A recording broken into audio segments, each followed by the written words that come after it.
शेतकऱ्याच्या ज्या काही चिता पेटतात त्याला जबाबदार कोण आहे?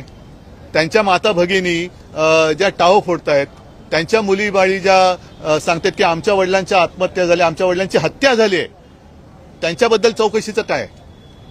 त्यांच्या चौकशीचं, जसं देशमुखांची हत्या झाली, त्यांची मुलगी बोलते की बाबा माझ्या वडिलांच्या हत्येचं काय? गुन्हेगारांना पकडणार त्याच्या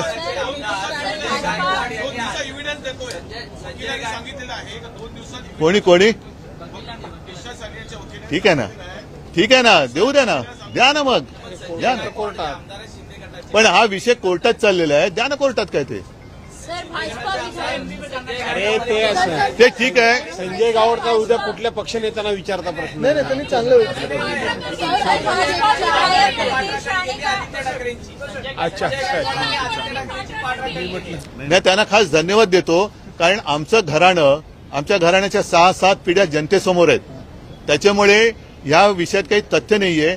दूर तक कोई असं ज्याला म्हणतो तसं काही दुरान्वयाने सुद्धा संबंध नाही. पण जर का राजकारण ह्या वाईट बाजूला न्यायचं असेल तर मग मात्र सगळ्यांचीच पंचायत होईल. कारण खोट्याचं जर का तुम्ही नायटा करणार असाल तर ते तुमच्यावरती बुमरँग होऊ शकेल, हेच या लोकांना मी सांगू इच्छितो. वो बकवास है, उसके बारे में मैं कुछ बोलना नहीं चाहता.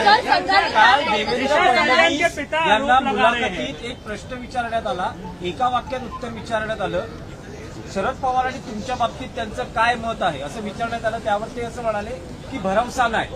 एक गाणं होतं ना, कुठलं गाणं होतं ते? माझ्यावर भरोसा नाही का? जरा जोरात बोला ना, माझ्यापेक्षा तू. माझ्यावर भरोसा नाही का असं गाणं होतं ते. हा, सोनू तुला माझ्यावर भरोसा नाही का असं विचारत आहे ना. म्हणून नाही ते गाणं जे होतं, मला वाटतं त्या गायिकेचा सत्कार सुद्धा तेव्हा देवेंद्र मुख्यमंत्री होते आणि वर्षावरती केला होता. सोनू मग तुझा माझ्यावर भरोसा नाही काय, म्हणून तुम्ही हा दुसरा घरोबा केलाय काय? वो बकवास लोगों को मैं जवाब नहीं देता.